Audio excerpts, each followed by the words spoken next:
be loved, and love. This is what it means to be a Christian. Now, you may have been a Christian your whole life and spent all the time in church, or you have no idea what it means. But we believe that a Christian is someone who is loved and loves. What does it mean to be loved? I think the greatest challenge for anyone in the world, the greatest challenge for them is their willingness to be loved. Love is a process of meeting needs. That when we have a need and that need is met, that's when love is taking place. So as Christians, we say that we have needs. And our greatest need, according to the Bible, is to be in relationship with God. Now, there's a problem. The Bible also describes that we can't be in relationship with God because of our sin. We do our own thing. We do what we want to do. And therefore, the biggest need that we have to be in relationship with God is not possible in our own strength. And this is where Jesus comes in. Yes, Christians look to Jesus. And when we say we're being loved, what we're saying is we're loved by Jesus. So many people know this Bible verse. God so loved the world that he gave his one and only Son, that whoever believes in him will have eternal life.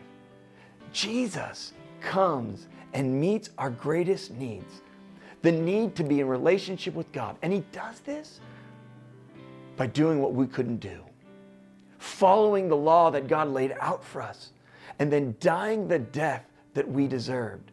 He in our place. Through this death and then through the resurrection, he enables us to be in relationship with him. Oh, that we would receive it. This is what it means to believe, is to receive the very love that he has for us.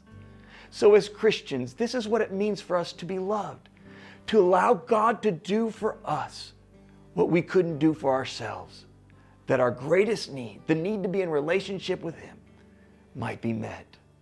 This is what it means for Christians, to be loved, to allow God to do for us what we couldn't do for ourselves. So what does it mean to love God? To love God means to ascribe to him. That means to give to him your praise, to consider him the most valuable thing that you know, the most valuable thing that you have.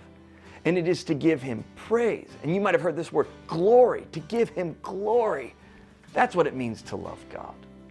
To love neighbor is like this. It's not to praise your neighbor, it's to care for your neighbor. And so one of the things that I like to describe the love of neighbor is this. The love of neighbor is a process of meeting needs. That is, you are moving towards them in their needs, whether it be emotional, physical, spiritual needs, and you're meeting those needs. It's caring for them. Now, some of you might be going, oh, I've heard of the 10 Commandments before. And the 10 Commandments give you, don't do this, don't do that. Yeah, that's good. But the love of neighbor is not only not doing it, but it's caring for your neighbor. So that's what it means to love.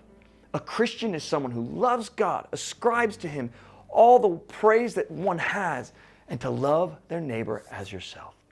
I want to invite you into this life of love.